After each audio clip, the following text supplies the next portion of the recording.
Le ministère donc, de l'Enseignement supérieur et de la Recherche, donc, prenant en compte cette réalité des facultés, depuis 3 ans, c'est-à-dire depuis le début de la réforme des bourses, procède, dès le démarrage des cours, au paiement des étudiants qui ne sont pas en fin de cycle et dont le renouvellement de la bourse n'est pas tributaire donc, des résultats d'examen.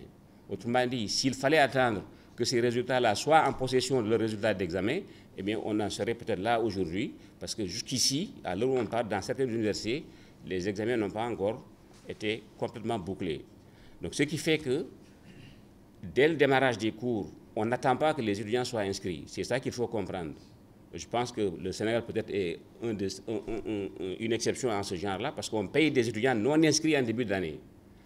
Bon, mais quand même, on se donne la possibilité, en tout cas, on vérifie au moins qu'ils ne soient pas en fin de cycle, c'est-à-dire qu'ils ne soient pas à la dernière année de la licence ou à la dernière année du master. C'est ce qu'on appelle les fins de cycle.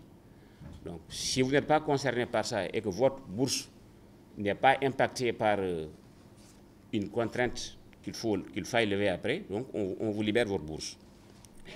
Alors, dans le système de la LMD qui est en cours en ce moment-là, il se trouve que la licence et le master sont des portes de sortie.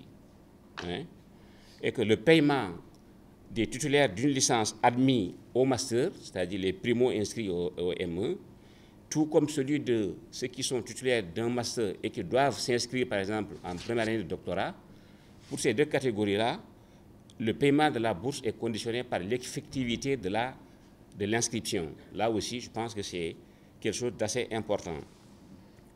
Donc, ça veut dire quoi?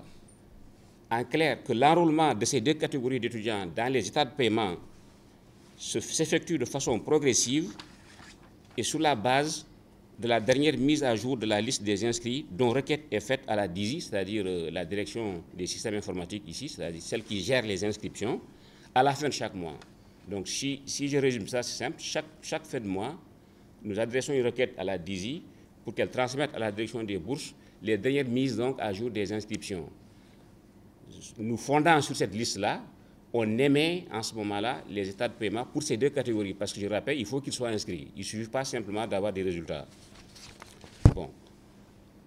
Alors, nous avons aussi, au niveau de la direction, une contrainte qui est une instruction interministérielle qui veuille que les États, comme les décisions d'attribution, comme les états de paiement, doivent être imprimés et envoyés dans le circuit pour contrôle, c'est-à-dire le circuit des visas, avant le 8 de chaque mois. Alors ça, on a obligation de respecter ça. Donc, si ces questions sont bien comprises, je reviens à la question qu'on avait formulée au départ. Pourquoi ils ne sont pas payés?